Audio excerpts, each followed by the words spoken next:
ഈ പ്രപഞ്ചത്തിൽ ദൈവം സൃഷ്ടിച്ച അനന്തകോടി ജീവജാലങ്ങൾക്കിടയിൽ ജാഗ്രതയുടെ പേരിൽ പേര് കേട്ട ഒരു സൃഷ്ടിയുണ്ട്. അതൊരു മൃഗമാണ്. ഏതാണെന്നറിയോ? സിംഹമാണ്. സിംഹത്തെക്കാൾ ജാഗ്രതയുള്ള ഒരാൾ ആരാണെന്നറിയോ? മുറിവേറ്റ സിംഹമാണ്. മുറിവേറ്റ സിംഹത്തെക്കാൾ ജാഗ്രതയുള്ള ഒരാളോ? പിന്നിൽ നിന്ന് ആക്രമിക്കപ്പെട്ട് മുറിവേറ്റ സിംഹമാണ്. ചതിക്കപ്പെട്ടു എന്ന് തോന്നിയ സിംഹമാണ്. ആ മുറിവേറ്റ ജാഗ്രതയോളം വരില്ല ഈ ലോകത്ത് മറ്റൊന്നും. എനിക്കറിയാം, നിങ്ങള് നേരിയ അളവിലെങ്കിലും ഒന്ന് ചതിക്കപ്പെട്ടവരാണ്, ഒന്ന് മുറിവേറ്റവരാണ്. അത് നിങ്ങളുടെ ജാഗ്രത ഉണരാനാണെങ്കിൽ ഞാൻ നിങ്ങളോട് പറയുന്നു, പ്രിയപ്പെട്ടവരെ, അത് നിങ്ങൾക്കൊരനുഗ്രഹമാണ്. ഒരു ജനപ്രതിനിധിയുടെ ജനപ്രിയതയ്ക്ക് ഒരു മനുഷ്യരൂപം പൂണ്ടു നിൽക്കാൻ കഴിയുമെങ്കിൽ ആ ജനപ്രീതിയുടെ ആൾ രൂപമെന്ന് കേരളം അടയാളപ്പെടുത്തിയ, മങ്കടയുടെ മണ്ണും മനസ്സും കീഴടക്കിയ മഞ്ഞളാംകുഴി അലിയെ കേരളം ആവേശത്തോടെ കേൾക്കുന്ന ഭൂരിപക്ഷത്തോടെ ഒരു വട്ടം കൂടി നിയമസഭയിലേക്ക് അയക്കാൻ നിങ്ങൾക്കിതൊരു അവസരമാണ് എന്ന് മാത്രം നിങ്ങൾ കാണുക എന്നതാണ്. ഒരാൾ പാർട്ടി മാറുക, അയാളുടെ രാഷ്ട്രീയ നിലപാടുകൾ മാറുക, അങ്ങനെ ഒരാളെ ആയുസ്സിന്റെ അവസാനത്തെ നിമിഷം വരെ മറ്റാരെതിർത്താലും എതിർക്കാൻ എനിക്ക് അവകാശമില്ല. ഞാനിതുവരെ തെറ്റായി കാണുന്ന ആളെയല്ല. ഇനി എതിർത്തെങ്കിലും ഒന്ന് പറയാമെന്ന് വെച്ചാലോ, വേദിയിലിരിക്കുന്നത് മഞ്ചളാംകുഴി അലിയാവുമ്പോ രാഷ്ട്രീയ നിലപാട് മാറ്റി പറയാനുള്ള ഒരാളുടെ സ്വാതന്ത്ര്യത്തെ അവിടെ ഒരു നിലക്കും ചോദ്യം ചെയ്തും കൂടാ. കാരണം ഞങ്ങളൊക്കെ ഏതാണ്ട് ഒരേ കാലത്ത് ഒരിടത്തു നിന്ന് സഞ്ചാരം ആരംഭിച്ച് ഇവിടെ എത്തിയവരാണ്. അന്ന് ഞങ്ങൾ ഈ നടന്നു വരുന്ന വഴിയിലാണ് ആ കാലത്ത് ഈ പാർട്ടി വിട്ടുപോയ ഒരാളെ ഞങ്ങൾ വഴിയിൽ കാണും. അതിലേക്ക് അലി സാഹിബിനേക്കാൾ കുറച്ചും കൂടി സീനിയറാണ് ഞാൻ. അപ്പൊ നമ്മളിങ്ങനെ അങ്ങോട്ട് പോവാണ്, അവിടുന്ന് ഇങ്ങോട്ട് വരികയാണ്. അപ്പൊ റഷ്യയിലെ ഒരു നായ ഇന്ത്യയിലേക്കും ഇന്ത്യയിലെ ഒരു നായ റഷ്യയിലേക്കും പോയൊരു കഥയുണ്ട്. ഇന്ത്യയിലെ ഈ പാവത്തിന് പട്ടിണിയാണ്, ദാരിദ്ര്യമാണ്, വലിയ ഭക്ഷണമൊന്നുമില്ല. എന്നാൽ മൂപ്പര് റഷ്യയിലേക്ക് പുറപ്പെടാം എന്ന് തീരുമാനിച്ചു. അങ്ങനെ കഷ്ടപ്പെട്ട് പ്രയാസപ്പെട്ട് ഓടിക്കിതച്ച് നടന്ന് ഈ നായ അങ്ങോട്ട് പുറപ്പെടുകയാണ്. ഒരു നായ്ക്കുട്ടി. ഇപ്പൊ റഷ്യ എന്നൊരു നായ ഇങ്ങോട്ട് വരികയാണ്. തടിച്ചു കൊഴുത്ത ഒരു നായ, തിന്നു മതിയാവാത്തൊരു നായ. ഇപ്പൊ ചോദിച്ചു, നീ എങ്ങോട്ടാണ്? ഞാൻ റഷ്യയിലേക്കാണ്. തിരിച്ചൊരു ചോദ്യം, നീ എങ്ങോട്ടാണ്? ഞാൻ ഇന്ത്യയിലേക്കാണ്. ഞാൻ പട്ടിണി കിടന്ന് മടന്നിട്ടാണ് റഷ്യയിലേക്ക് പോകുന്നത്. എല്ലാ സൗഭാഗ്യങ്ങൾക്കും നടുവിൽ നിന്ന് നീ എന്തിനാണ് ഇവിടേക്ക് പോരുന്നത് എന്ന് ചോദിച്ചപ്പോ ഒരു നായ്ക്കുട്ടിയുടെ സഹജമായ സ്വാതന്ത്ര്യത്തോടെ ഒന്ന് ഓരിയിടാനാണ്, ആരെയും ഭയക്കാതെ ജീവിക്കാനാണ് ഞാൻ ആ സമ്പന്ന ലോകത്തു നിന്ന് ഈ പാവപ്പെട്ട ഇന്ത്യയിലേക്ക് വരുന്നത് എന്നതുപോലെ ആ അധികാര രാഷ്ട്രീയത്തിന്റെ ഹുങ്കിൽ നിന്ന് ഈ സ്നേഹക്കടലിലേക്ക് നടക്കാൻ തീരുമാനിച്ചവരിലെ ആദ്യ പതികരാണ് ഞങ്ങളെന്ന് അഭിമാനത്തോടെ ഞങ്ങൾ പറയും. അത് തെറ്റല്ല, സ്വാഭാവികമാണ്. പക്ഷെ അതിന് പറയാൻ നിങ്ങൾക്കൊരു കാരണം വേണം. ആ കാരണം ഇന്നലെ വരെ നിങ്ങളെ നേതാവായി കൊണ്ടു നടന്ന ആളുകളെ ബോധ്യപ്പെടുത്താൻ നിങ്ങൾക്ക് കഴിയണം. പ്രിയപ്പെട്ട അലി സാഹിബ് ഒരു രാഷ്ട്രീയ നിലപാട് മാറ്റി പറയുമ്പോ അതിനൊരു കാരണം ഉണ്ടായിരുന്നു. എനിക്ക് ഇപ്പോഴും ഓർമ്മയുണ്ട്. നിങ്ങൾ എന്നെ ഈ ജില്ലക്ക് വെളിയിലുള്ള ആളാക്കി. എനിക്ക് ചെറിയ വിഷമം തോന്നാവേ ഇല്ല. പക്ഷെ ഞാൻ ഒന്നുറപ്പിച്ച് പറയാം, എന്റെ മുൻപിൽ ഇരിക്കുന്ന UDF ഓഡിയൻസിനേക്കാൾ ആ പേരിനോട് എനിക്ക് ഇഷ്ടമുണ്ട്, ഇമ്പുണ്ട്. എന്നെ ഒരു കാലത്തും നിരാശപ്പെടുത്താത്ത ഒരാള് അതാണ് അലി സാഹിബ്. 2001 നിയമസഭാ തെരഞ്ഞെടുപ്പ്, 96 മുതൽ 2001 വരെ സഖാവ് EK നയനാർ കേരളത്തിന്റെ മുഖ്യമന്ത്രി. ആ കാലഘട്ടത്തിൽ ഞാൻ പെരുമ്പാവൂരിലെ SFIയുടെ ഏരിയ സെക്രട്ടറിയാണ്. വോട്ടെടുപ്പ് നടന്നു 2001. പാർട്ടിയുടെ കണക്ക് വന്നു, 80 സീറ്റ് നമുക്ക്, നമ്മൾ ഭരണ തുടർച്ചയിലേക്ക് പോവാണ്. വോട്ട് ചെയ്തു, പെട്ടി പൊട്ടിച്ചു, എണ്ണി ഠമർ പഠാർ എന്ന മട്ടിലാണ്. 100 സീറ്റ് UDFന്, 40 സീറ്റ് മാത്രം LDFന്. അന്നാണ് വലിയ സങ്കടത്തിൽ അന്നത്തെ ഈ കുഞ്ഞു പ്രായത്തിലെ കമ്മ്യൂണിസ്റ്റുകാരന്റെ രാഷ്ട്രീയ ശ്രദ്ധയിലേക്ക് ആ പേര് വരുന്നത്. മലപ്പുറത്തൊന്നൊരു പേര്, അതുവരെ കേൾക്കാത്തൊരു പേര്. അയാൾ മലപ്പുറത്ത് വിജയിച്ചിരിക്കുന്നു. അന്ന് മഞ്ഞളാംകുടി ഒരു ഷോർട്ട് ഫോമാണ്, മാക് അലി എന്നാണ് പേര്. ഒരുപാട് സന്തോഷമായി, ഒരുപാട് ആവേശം തോന്നി. 2006 ആ വിജയം ആരംഭിച്ചു. അന്നും എനിക്ക് പെരുത്ത് സന്തോഷമായി. അന്നും ഞാൻ അവിടെ തന്നെയാണ്. 2011 ആവുമ്പോഴേക്കും എനിക്ക് മൂപ്പരോട് ചെറിയ വഴക്കാരംഭിച്ചു. ഞാൻ ആദ്യം ഇവിടെ എത്തി, തൊട്ടു പിന്നാലെ മൂപ്പരും വന്നു. 2011 UDF വേണ്ടി പെരിന്തൽമണ്ണ തിരിച്ചു പിടിച്ചു.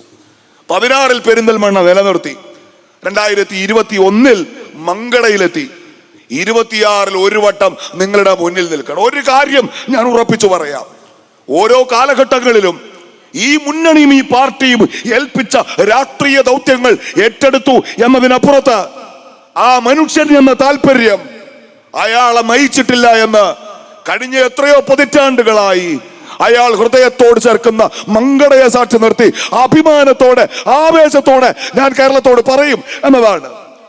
ഇവിടെ ഒരാൾ അയാള് അപ്രത്യക്ഷനാവാണ്, മറുപക്ഷത്ത് പ്രത്യക്ഷപ്പെടും. ഞാൻ ആ പേര് പറയുന്നില്ല. ഇവിടെ പേരുകൾ പ്രസക്തമല്ല, ഇവിടെ വ്യക്തികൾ പ്രസക്തമല്ല. തെരഞ്ഞെടുപ്പിൽ മുഖാമുഖം നിൽക്കുന്നത് രാഷ്ട്രീയങ്ങളാണ്, ആശയമാണ്, നിലപാടുതറയാണ്. ചേരിമാറാൻ വേണ്ട. ഇന്നത്തെ രാഷ്ട്രീയ സാഹചര്യത്തിൽ ഇടതുപക്ഷത്തിന് ഒരു വോട്ട് കൊടുക്കാൻ കേരളത്തിൽ ആർക്കാ ഒരു കാരണമുള്ളത്? നിങ്ങളൊന്ന് പറയുക. കേരളത്തിൽ ആർക്കാണ് ഇന്നത്തെ സാഹചര്യത്തിൽ ഇടതുപക്ഷത്തിന് ഒരു വോട്ട് കൊടുക്കാൻ കഴിയുക? സഖാക്കൾക്ക് കഴിയോ? നിങ്ങളൊന്ന് പറഞ്ഞ്. ഇവിടെ അഭിമന്യനായ തങ്ങൾ വന്നല്ലോ, പ്രിയപ്പെട്ട ഹമീദ് സാഹിബ്. മലപ്പുറത്ത് കഴിഞ്ഞ പഞ്ചായത്ത് തെരഞ്ഞെടുപ്പിൽ UDF നേടിയെടുത്ത ത്രസിപ്പിക്കുന്ന വിജയം അത് ആവേശത്തോടെ പറഞ്ഞല്ലോ. നിങ്ങൾ വിചാരിക്കുന്നുണ്ടോ പ്രിയപ്പെട്ടവരെ, ആ വിജയം ഉണ്ടാക്കിയത് നമ്മളാണെന്ന്? നമ്മൾ നമുക്ക് വോട്ട് ചെയ്താൽ, നമ്മുടെ അനുഭാവികൾ നമുക്ക് വോട്ട് ചെയ്താൽ നിങ്ങൾ ഈ പറയുന്ന വിജയം മലപ്പുറത്തുണ്ടാവില്ല, നിങ്ങൾ ഈ പറയുന്ന വിജയം കേരളത്തിൽ ഉണ്ടാവില്ല. പിന്നെ ആരാണ് നമ്മളെ വിജയിപ്പിച്ചത് പ്രിയപ്പെട്ടവരെ? അവരാണ്. ആര്? പാതിരാവിൽ കസേര കെട്ടിയില്ല എന്ന് കേട്ടപ്പോ ഞാൻ ആദ്യം സൂചിപ്പിച്ചതുപോലെ അധികാരത്തിന്റെ സൗഭാഗ്യം തേടി ഇറങ്ങി പുറപ്പെട്ടവരല്ല. പിന്നെയോ ഓർമ്മ വച്ച കാലം മുതൽ ചെങ്കൊടി ഉയർത്തിയോര്, ആ ചെങ്കൊടിത്തണലിന്റെ താഴെ നിന്ന് ആവേശത്തോടെ ഇൻകുലാബ് മുഴക്കിയവര്, പട്ടിണി കിടക്കുമ്പോഴും വെയിൽ കത്തിക്കാളുമ്പോഴും മഴ പെയ്ത് തിമിർക്കുമ്പോഴും ഇടതുപക്ഷ രാഷ്ട്രീയത്തെ കൈയൊടിയാതിരുന്നവര്, കഴിഞ്ഞ തെരഞ്ഞെടുപ്പിൽ നിങ്ങളെ വിജയിപ്പിച്ചത് പ്രിയപ്പെട്ടവര് അവരാണ്. കേരളത്തിലെ യഥാർത്ഥ സഖാക്കൾ, കേരളത്തിലെ യഥാർത്ഥ കമ്മ്യൂണിസ്റ്റുകൾ, ഇടതുപക്ഷ രാഷ്ട്രീയത്തിന്റെ അകക്കാമ്പ് തൊട്ടറിഞ്ഞ കേരളത്തിലെ മനുഷ്യർ, അവരാണ് ഈ വലിയ മാറ്റം കൊണ്ടുവന്നത് എന്ന് തിരിച്ചറിയാൻ കഴിയണം. എന്തുകൊണ്ടാ അവര് മാറിയത്? തങ്ങൾ ഉയർത്തിപ്പിടിക്കുന്ന രാഷ്ട്രീയത്തെ പ്രദാനം ചെയ്യുന്ന പാർട്ടിക്കെതിരെ വോട്ട് ചെയ്യണം. ആ രാഷ്ട്രീയത്തിന്റെ വഴിവിട്ട പോക്കിനെ തിരുത്തണം എന്നവർ തീരുമാനിച്ചത് എന്തുകൊണ്ടാണ്? അവിടെയാണ് ഈ 1 പതിറ്റാണ്ട് കാലത്തെ ഇടതു ദുർഭരണത്തിന്റെ കെടുതികൾ ഈ നാടിനേൽപ്പിച്ച പരിക്ക് കിടക്കുന്നത്. ഇന്ന് കേരളത്തിന്റെ മുഖ്യമന്ത്രി ഉപയോഗിച്ച ഒരു വാക്കുണ്ട്, കേൾക്കുമ്പോൾ നമുക്കൊക്കെ നിസ്സാരാണ്, ചിലപ്പോഴൊക്കെ നമ്മളും അറിയാതെ പറഞ്ഞു പോകും. എന്താണ്?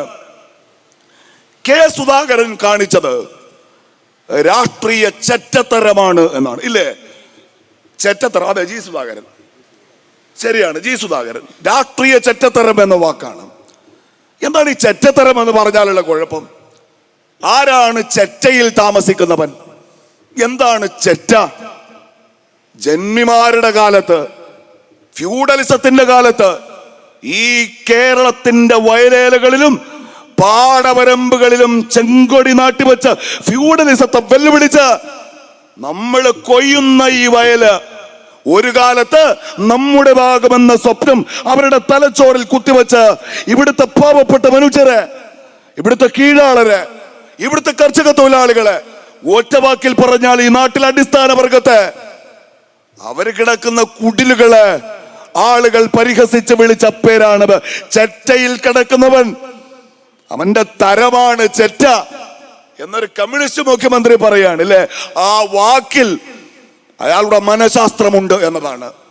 അദ്ദേഹം അനുഭവിക്കുന്ന പ്രിവിലേജ്ഡായ ദുരഭിമാനമുണ്ട് എന്നതാണ്. ആ മുഖ്യമന്ത്രിയുടെ ഒരു അഭിമുഖം കണ്ടല്ലോ നമ്മള്. ഞാനൊരു വീട്ടിൽ ജനിച്ച പാവപ്പെട്ട കുട്ടിയാണ്. രാവിലെ സ്കൂളിൽ പോകാൻ നേരം അമ്മ റൊട്ടി ഉണ്ടാക്കി തരും. ചിലപ്പോഴൊക്കെ റൊട്ടി ഉണ്ടാവില്ല. മോഹൻലാലിന്റെ മുൻപിലിരുന്ന് കോടിക്കണക്കിന് രൂപ ചെലവാക്കി ഷൂട്ട് ചെയ്ത പോഡ്കാസ്റ്റിൽ ക്യാമറകൾക്ക് നടുവിലിരുന്ന് പിണറായി വിജയൻ അത് പറയുമ്പോ കേരളം കരയണം എന്നവർ ആഗ്രഹിക്കുകയാണ്. പക്ഷെ ഇദ്ദേഹം ആ പാവപ്പെട്ട മനുഷ്യർ താമസിക്കുന്ന വീടിന് ചെറ്റക്കുടിലെന്ന് വിളിക്കുന്ന, അവരെ ചെറ്റകളെന്ന് അപമാനിക്കുന്ന ആ ഫ്യൂഡലിസ്റ്റ് ബോധം ഇന്നും മനസ്സിൽ കൊണ്ട് നടക്കുന്ന ഒരാളാണ്.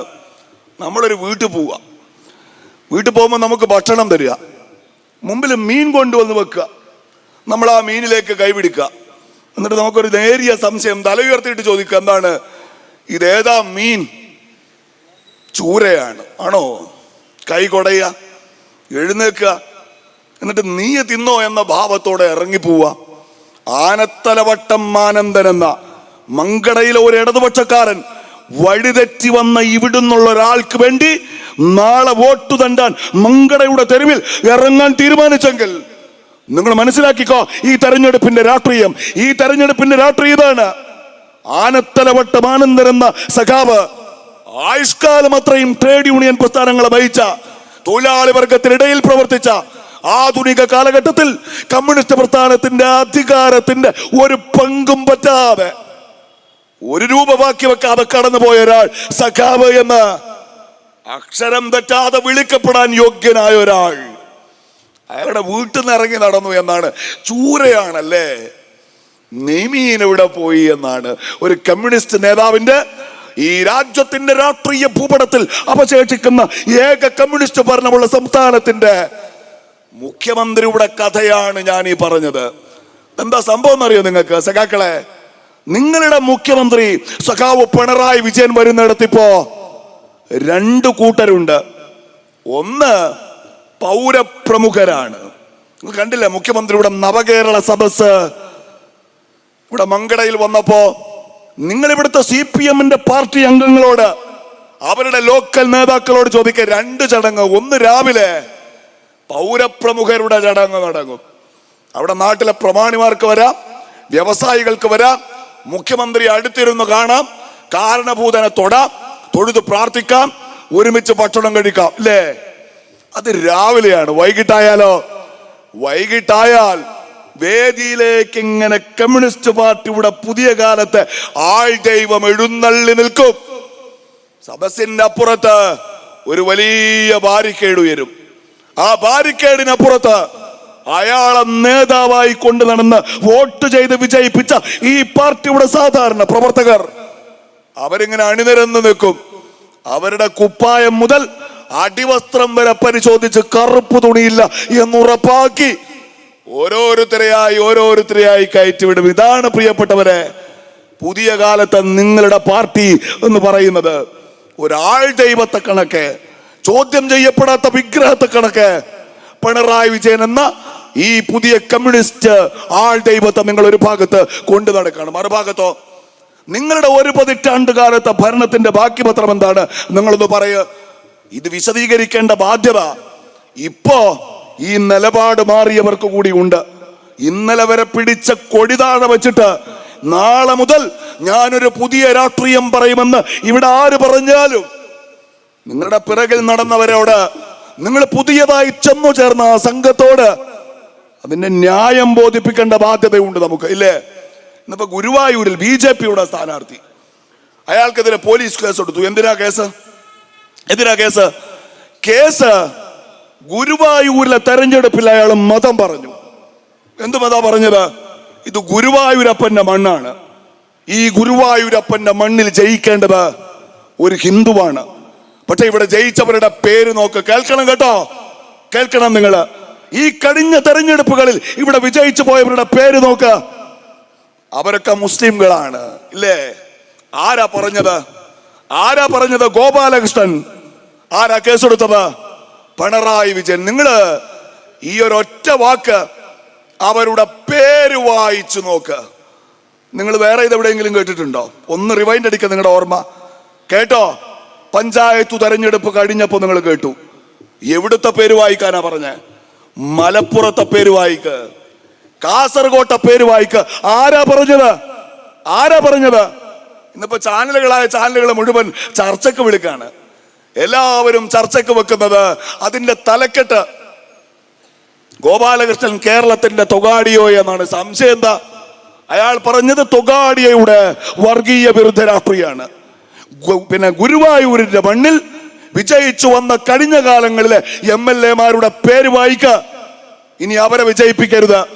ഗുരുവായൂരപ്പന്റെ ഭക്തരായ എന്നെ വിജയിപ്പിക്കണമെന്ന് ഗോപാലകൃഷ്ണൻ പറഞ്ഞാൽ അരനാഴിക നേരം കാത്തു നിൽക്കാതെ സഖാവ് പിണറായി വിജയൻ നിങ്ങൾ കേസെടുക്കണം.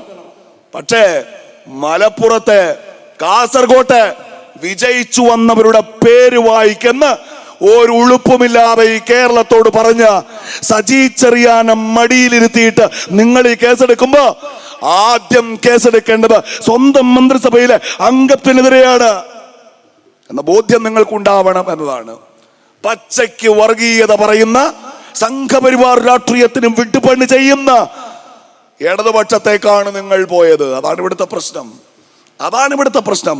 ആ പരാമർശങ്ങൾ മിനിഞ്ഞാന്ന് വരെ നിങ്ങൾ കൂടി എതിർത്ത ആ പരാമർശങ്ങൾ, അതിന് നിങ്ങൾ എന്തിനാ അടിയറ വെച്ചത്?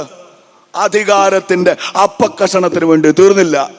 ഇനി എന്താ പറയാൻ പോകുന്നത്? ഇനി പറയാൻ പോകുന്നത് പിണറായി 3 എന്നാണ്. ഇവിടെ ഡോക്ടർ ഹരിപ്രിയ പറഞ്ഞല്ലോ, ഇവിടെ വേദിയിൽ എൻ്റെ മുസ്ലിം യൂത്ത് ലീഗിന്റെ ദേശീയ കമ്മിറ്റിയിൽ എൻ്റെ സഹപ്രവർത്തക പ്രിയപ്പെട്ട അനിയത്തി നെജുമ ഇരിപ്പുണ്ടല്ലോ. ഈ സദസ്സു നിറയെ ഇവിടെ സ്ത്രീകളുണ്ടല്ലോ. ഈ കേരളത്തിന്റെ ആരോഗ്യമന്ത്രി ഇല്ലേ, ഈ കേരളത്തിന്റെ ആരോഗ്യ വകുപ്പിന്റെ അവസ്ഥ അവർ പറഞ്ഞു. ഈ കഴിഞ്ഞ ദിവസം വരുന്നൊരു വാർത്ത, തിരുവനന്തപുരത്തെ മെഡിക്കൽ കോളേജിൽ അവിടെ ചികിത്സയിൽ ഇരുന്ന 5 പേർ, ശ്രദ്ധിച്ചു കേൾക്കണം, 5 പേർ അവർ കഴിഞ്ഞ ദിവസം മരിച്ചു. അടുത്തടുത്ത ദിവസങ്ങളിൽ മരിച്ചു. എന്തുകൊണ്ടാണ് മരിച്ചത്? ആശുപത്രിയിൽ വെച്ച് മരിച്ചു. അവിടെ വെന്റിലേറ്റർ സ്ഥിതി ചെയ്യുന്ന, സർജറിക്ക് ശേഷം പ്രത്യേക കെയർ ലഭിക്കേണ്ട ഒരു സംവിധാനത്തിനകത്ത്, ഒരു ICU സംവിധാനത്തിനകത്ത് തീപിടുത്തമുണ്ടായി.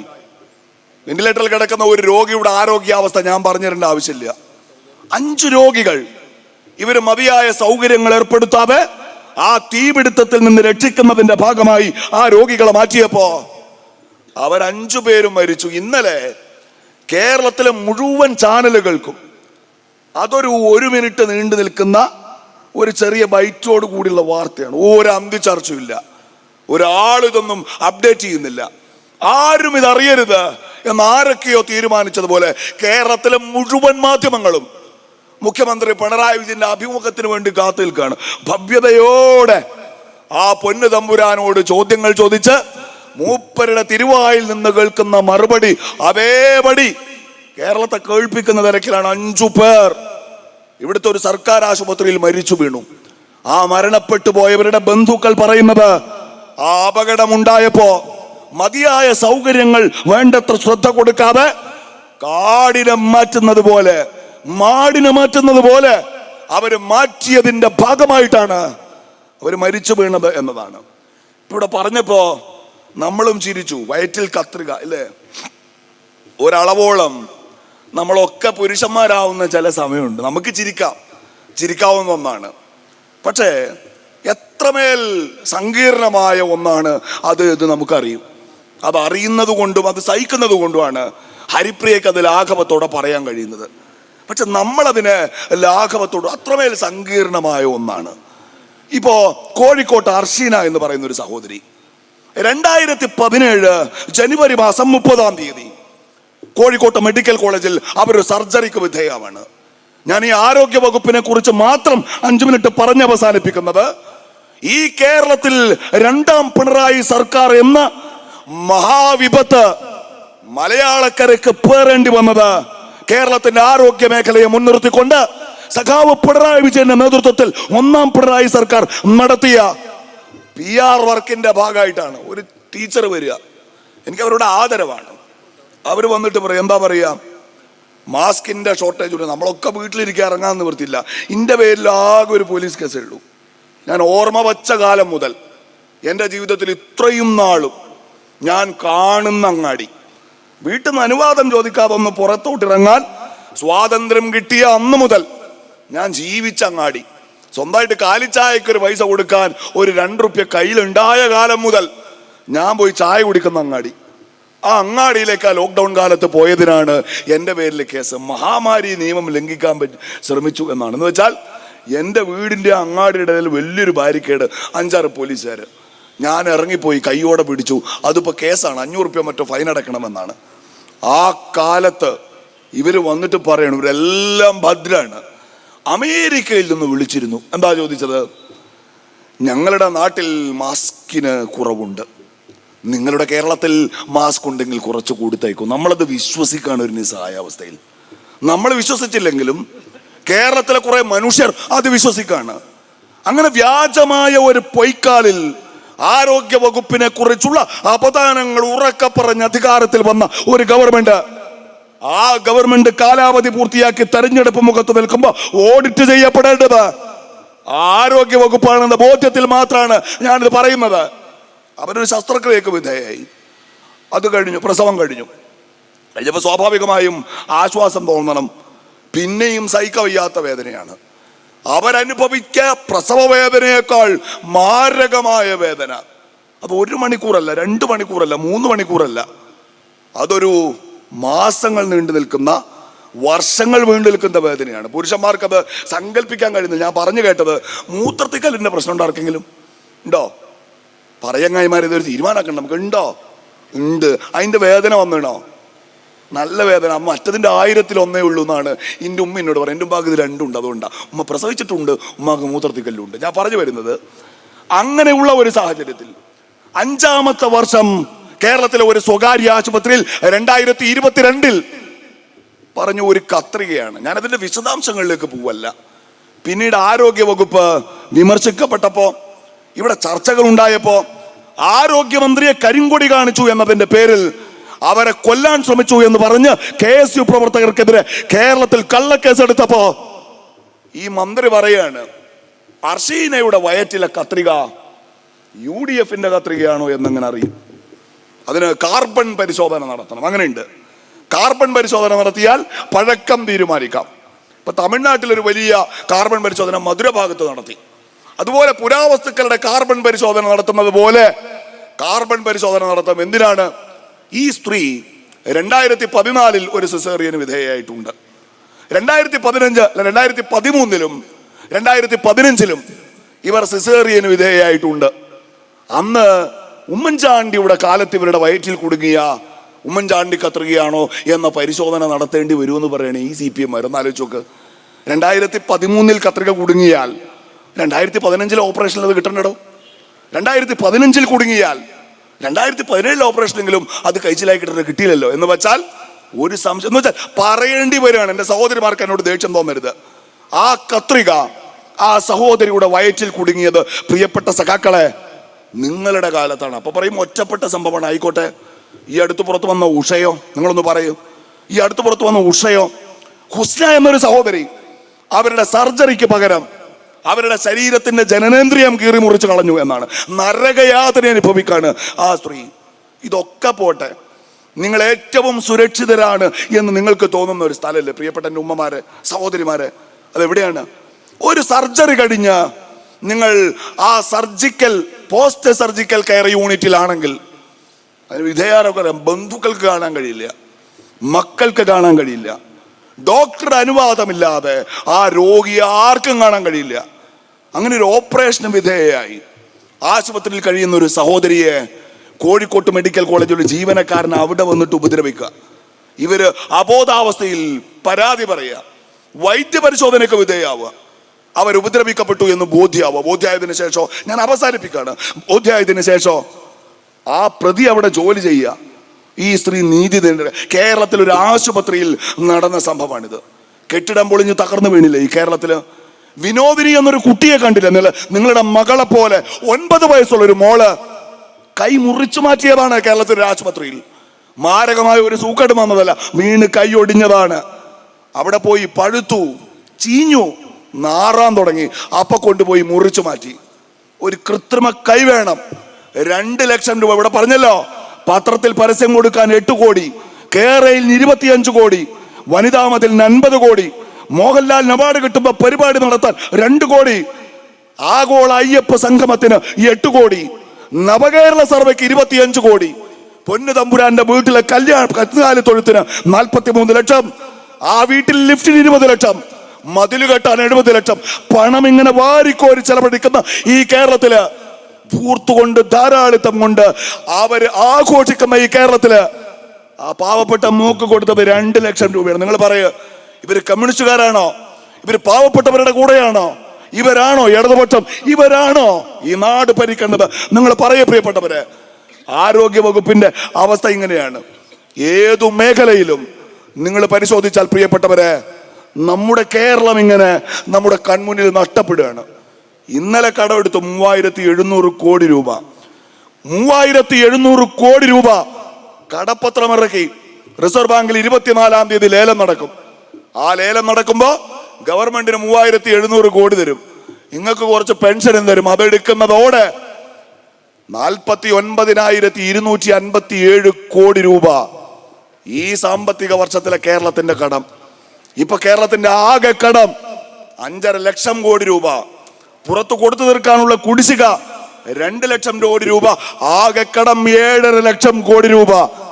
10 വർഷം മുൻപ് പ്രിയപ്പെട്ട ഉമ്മൻചാണ്ടി, നിങ്ങളുടെ പ്രിയപ്പെട്ട അലി സാഹിബ് മന്ത്രിയായിരുന്ന ആ മന്ത്രിസഭ അധികാരം വിട്ടൊഴിയുമ്പോഴോ കേരളത്തിന്റെ ആകെ കടം 1,65,000 കോടി രൂപ. EMS, പട്ടന്നാണ് Pillai, R Shankar, AK Antony, K Karunakaran, EK Nayanar, CH Muhammad Koya, Oommen Chandy, VS Achuthanandan, പിന്നെയും ഉമ്മൻചാണ്ടി, പിന്നെയും ഈ പറയുന്ന പിണറായി വിജയൻ. അങ്ങനെ ആ കാലം അത്രയും 6 പതിറ്റാണ്ട് കൊണ്ട് കേരളം വാങ്ങി കൂട്ടിയ കടമായിരുന്നു അത്. ഈ പറയുന്ന 2011 1,65,000 കോടി രൂപ. അതെവിടെ എത്തി? 10 കൊല്ലം കൊണ്ട് 6 ലക്ഷം കോടിയിലെത്തി. കിഫ്ബി 1 ലക്ഷം കോടി രൂപയാണ് അതിന്റെ കടം. Pension company 22,000. KSEBിയുടെ കടം 45,000. ഇവിടെ കോൺഗ്രസ്സുകാരുണ്ടല്ലോ, പവർ കട്ടില്ല എന്നാ പറഞ്ഞുകൊണ്ടിരിക്കുന്നത്. ഈ കേരളത്തിനൊരു വൈദ്യുതി വകുപ്പ് മന്ത്രി ഉണ്ടായിരുന്നു.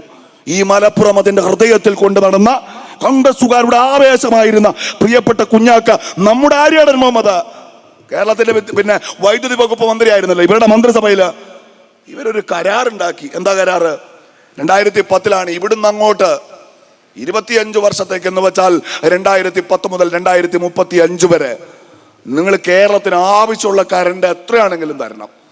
വില ഇപ്പോഴേ ഫിക്സ് ചെയ്യാണ് 4 രൂപ 30 പൈസ യൂണിറ്റിന്.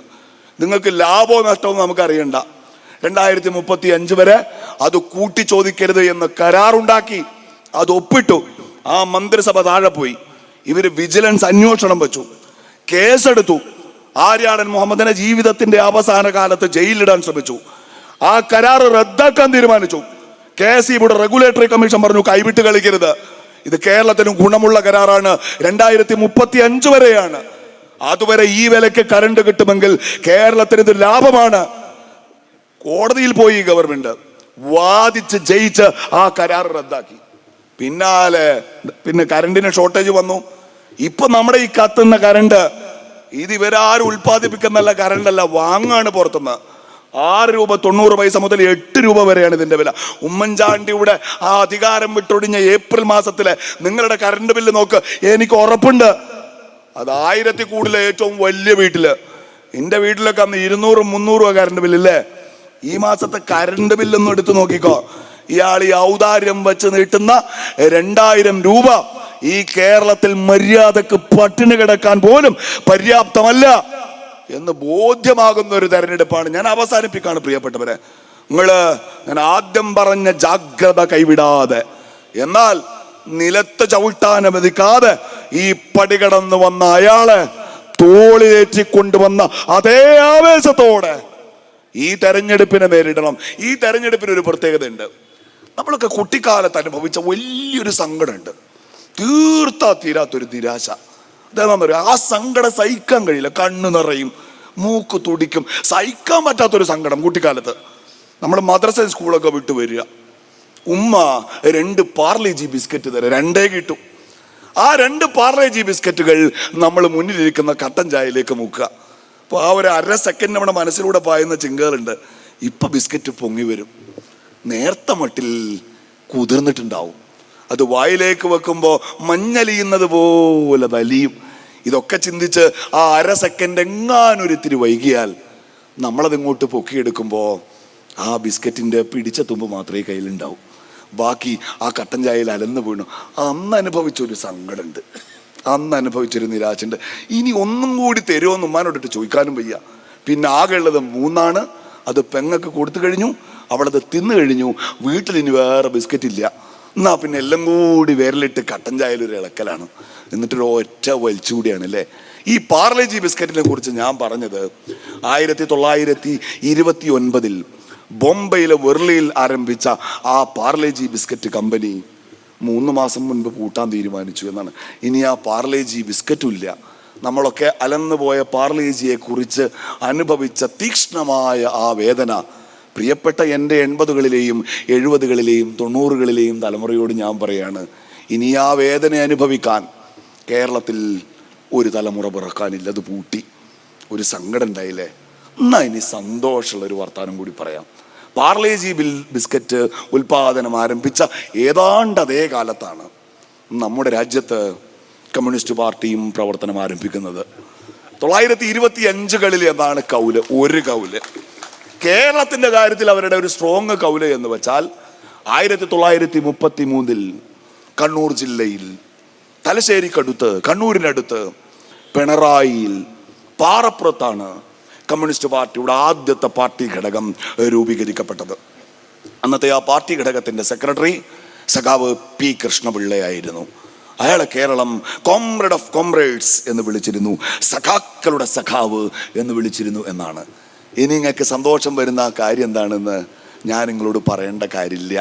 33 ആരംഭിച്ച, 25 ആരംഭിച്ച ഈ കേരളത്തിന് ആദ്യം കുറേ പ്രതീക്ഷകൾ കൊടുത്ത, നോക്കെത്താ ദൂരത്തോളം കതിരിട്ട് കിടക്കുന്ന ആ വയൽപ്പാടങ്ങളാകെയും പകലന്തിയോളം അതിൽ പണിയെടുത്ത് വേർപിറ്റു വീഴിക്കുന്ന പാവം മനുഷ്യരുടേതാകും എന്ന് കിനാവ് കാണിച്ച് അവരുടെ ചങ്കിലെ തുടിപ്പും അവരുടെ കൈമുഷ്ടിയുടെ കരുത്തും അതിനുവേണ്ടി എത്രയോ വയലേലകളിൽ, എത്രയോ തെരുവുകളിൽ ആ ധീര രക്തസാക്ഷികൾ ചിന്തിയ ചോരയുമാകെ വാരിപ്പിടിച്ചെടുത്ത് സംഘപരിവാറിൻ്റെ അന്തഃപുരത്തിൽ കൊണ്ടുപോയി വിലപേശി വിറ്റ ഈ പുതിയ കാലത്തെ ചെഷസ്ക്യൂ, ഈ പുതിയ കാലത്തെ സ്റ്റാലിൻ, ഈ പുതിയ കാലത്തെ ഒറ്റുകാരൻ, അയാളിലൂടെ ആ നെറികെട്ട കമ്മ്യൂണിസം അവസാനിക്കാൻ പോകുന്നു എന്നതിൻ്റെ ആഘോഷ പ്രഖ്യാപനമാണ് പ്രിയപ്പെട്ടവരെ ഈ തെരഞ്ഞെടുപ്പ്. എന്നാൽ അതിനർത്ഥം കമ്മ്യൂണിസ്റ്റുകാരെ പരിഹസിക്കണം എന്നല്ല, അവരെ കളിയാക്കണം എന്നല്ല. അവരുടെ പിന്നെ കൊടിയിലെ ചിത്രത്തിൽ കാണുന്ന ഏണസ്റ്റ് ചെഗുവേര എന്ന സഖാവിനെ പോലും നിങ്ങൾ ആദരിക്കണം. ചെഗുവേരയെ കുറിച്ചൊരു കവിതയുണ്ട്, അതിങ്ങനെയാണ്: നിന്റെ ചിത്രവും നിന്റെ പുസ്തകങ്ങളും ഒളിച്ചു വെക്കേണ്ടിയിരുന്ന കാലത്ത് സഖാവേ പണ്ടത്തേക്കാൾ തെളിഞ്ഞു നിന്നു നിന്റെ പൊരുൾ എന്നാണ്.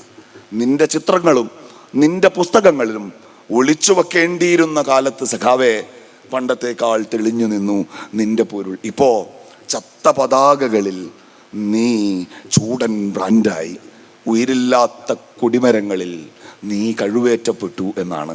ആ ചെഗുവേര എന്നത് എല്ലാ അധികാരങ്ങളും വിട്ടുപേക്ഷിച്ച് ക്യൂബയിലെ വിപ്ലവ ഭരണകൂടത്തിൻ്റെ മന്ത്രിസ്ഥാനം ഉപേക്ഷിച്ച് ബൊളീവിയൻ കാടുകളിലെ പാവപ്പെട്ട മനുഷ്യരിലേക്ക്, ഞാൻ ആദ്യം സൂചിപ്പിച്ച ചെറ്റക്കുടിലുകളിൽ താമസിക്കുന്ന ചെറ്റകളായ മനുഷ്യരുടെ ചെറ്റത്തരമില്ലാതാക്കാൻ ചുരുട്ടിപ്പിടിച്ച കൈമുഷ്ടികളുമായി ഇറങ്ങിത്തിരിച്ച ധീര വിപ്ലവകാരിയുടെ പേരാണ് സഖാവ് ഏണസ്റ്റ് ചെഗുവേര എന്നത്. ആ പതാകയിലെ ചെഗുവേര ഇപ്പോൾ അവരുടെ പതാകകളിൽ ചത്തിരിക്കുകയാണ്. പക്ഷേ ആ പതാകയിലെ ചെഗുവേര ഇപ്പോൾ പുഞ്ചിരിക്കുന്നുണ്ട്. അയാളിപ്പോൾ ഒരു കൊടി പിടിച്ച് നടക്കുന്നുണ്ട്. വർഗീയതക്കെതിരെ സന്ധി ചെയ്യാത്ത ഏത് വോട്ട് ബാങ്കിനെയും ഞങ്ങൾക്ക് ഭയമില്ല, ഒരു വർഗീയതയോടും സന്ധിയില്ല എന്ന് പ്രഖ്യാപിക്കുന്ന, പേര് വായിക്കട എന്ന് ആക്രോശിക്കുമ്പോൾ മലപ്പുറത്തെ ജില്ലാ പഞ്ചായത്തിൻ്റെ വൈസ് പ്രസിഡൻ്റാക്കാൻ 10 മുസ്ലിം പെണ്ണുങ്ങൾ ഉണ്ടായിട്ടും അവരോട് പുറകോട്ട് മാറി നിൽക്കുക എന്ന് കൽപ്പിച്ച് സ്മിജി എന്ന പെൺകുട്ടിയെ അരികത്ത് വിളിച്ചു നിർത്തിയിട്ട് ഇവളാണത് എന്ന് പ്രഖ്യാപിക്കുന്ന പാണക്കാട്ടെ തങ്ങളുടെ രാഷ്ട്രീയത്തിൻ്റെ പക്ഷത്ത്, UDFിൻ്റെ രാഷ്ട്രീയത്തിൻ്റെ പക്ഷത്ത് ഞാനും അലി സാഹിബും ഒക്കെ ആ ചെങ്കൊടി വലിച്ചെറിഞ്ഞിട്ട് ഇങ്ങനെ നെഞ്ചോട് ചേർത്ത് പിടിച്ച ഈ രാഷ്ട്രീയത്തിൻ്റെ പക്ഷത്ത് ധീര വിപ്ലവകാരി സഖാവ് ഏണസ്റ്റ് ചെഗുവേര കൈമുഷ്ടികൾ ചുരുട്ടി ആവേശത്തോടെ നിലയുറപ്പിച്ചിട്ടുണ്ട് എന്ന് മനസ്സിലാക്കുക. ഒരാൾ പോയാൽ അതൊരാൾ മാത്രമാണ്. കാരണം ഈ പേര് വായിച്ചത് പാണക്കാട്ട് തങ്ങളാണ്. മുസ്ലിം ലീഗിന്റെ പ്രവർത്തകരോട് ഞാൻ ഈ വേദിയിൽ സംസാരിച്ചുകൂടാ, കാരണം ഇത് UDFന്റെ വേദിയാണ്. പക്ഷേ പാണക്കാട്ട പൊന്നു തങ്ങൾ ഇറങ്ങിപ്പോയ ഈ വേദിയിൽ ലീഗുകാരോട് ഞാൻ ഒരൊറ്റ വാക്ക് പറയാണ്. പാണക്കാട്ട തങ്ങളുടെ വാക്ക് തോൽക്കുക എന്ന് വന്നാൽ നമ്മളിൽ അവസാനത്തെ ആളും മരിച്ചു എന്നാണ് അതിൻ്റെ അർത്ഥം. ഒറ്റുകാരെ വെച്ചുവാഴിക്കാത്ത പാരമ്പര്യം, തലകുനിക്കാത്ത അചഞ്ചലമായ അനുസരണ, പകരം കൊടുക്കേണ്ടത് പ്രാണനാണെങ്കിൽ ഇടനെഞ്ചിലെ പ്രാണൻ പറിച്ചു കൊടുത്തിട്ട് ഈ പച്ചപ്പതാക ഉയരക്കെട്ടുമെന്ന മുസ്ലിം ലീഗുകാരന്റെ കൂറ് അതിനൊരു പോറൽ പോലും ഏറ്റിട്ടില്ലെന്ന് കേരളത്തെ ബോധ്യപ്പെടുത്തേണ്ട തെരഞ്ഞെടുപ്പാണ് ഇത്. ജാഗ്രതയോടെ പ്രിയപ്പെട്ടവരെ നിങ്ങൾ മുന്നോട്ട് പോവുക.